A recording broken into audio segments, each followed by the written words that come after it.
Baru-baru ini masyarakat dikejutkan dengan informasi di media sosial yang menyebut akan ada pemasangan stairlift di Candi Borobudur, Magelang, Jawa Tengah. Pemasangan itu disebut untuk keperluan kunjungan Presiden Prancis Emmanuel Macron dan Presiden Prabowo Subianto beberapa hari mendatang.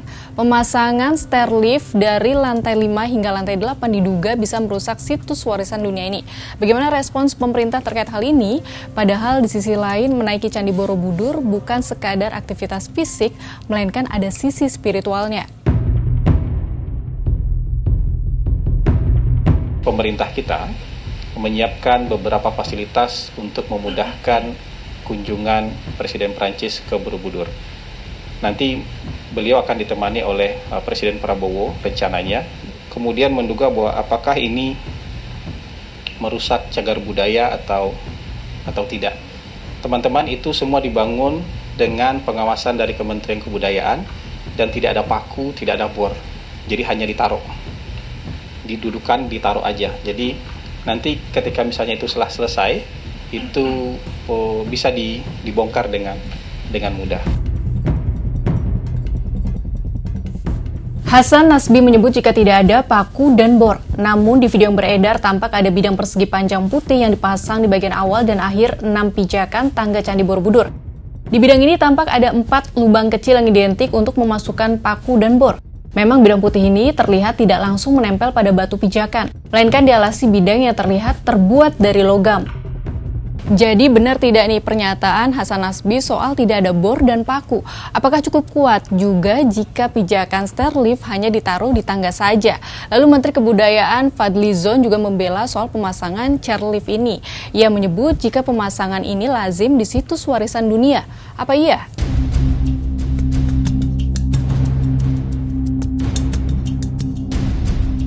Jadi tidak ada pemasangan eskalator di Candi Borobudur. Yang kita sedang upayakan itu ada pemasangan chair, ya, chairlift itu di pegangan. Ini untuk inklusivitas. Semua situs-situs dunia itu sudah memakai itu.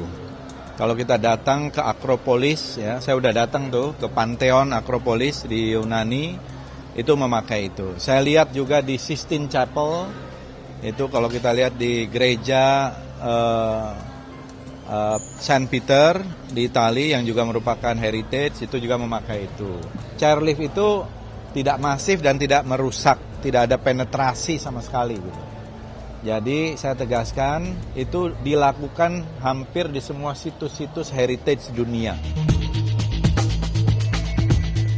Ternyata memang di situs warisan dunia Akropolis dipasang lift. Dari video at The Culture Muse disebut jika lift ini untuk penyandang disabilitas. Lift dipasang di bagian pinggir situs utama Akropolis, bukan di bagian bangunan utama Akropolis. Nah, terkait dengan potensi kerusakan, Ketua Umum Ikatan Ahli Arkeologi Indonesia, Marsi Sutopo mengatakan pemasangan alat-alat ini dapat menimbulkan kerusakan atau perlu kajian.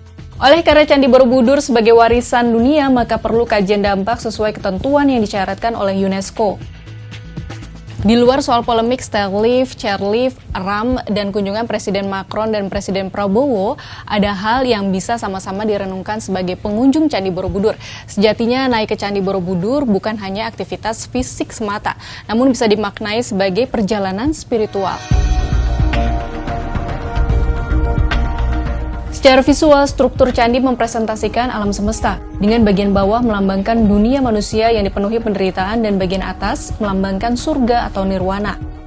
Relief-relief pada dinding candi juga menyampaikan ajaran moral dan ajaran Buddha Mahayana. Di setiap tingkatan melambangkan tahap-tahap dalam perjalanan menuju pencerahan atau nirwana dan kebebasan dari penderitaan. Sahabat Kompas, ujungnya kembali lagi ke tujuan kunjungan ini. Apa mau memaknai kunjungan yang tak sebatas aktivitas fisik dan menghormati Candi Borobudur sebagai warisan dunia, atau sebaliknya, demi waktu kunjungan yang terbatas dan mudahnya akses, pakai stairlift dan RAM saja?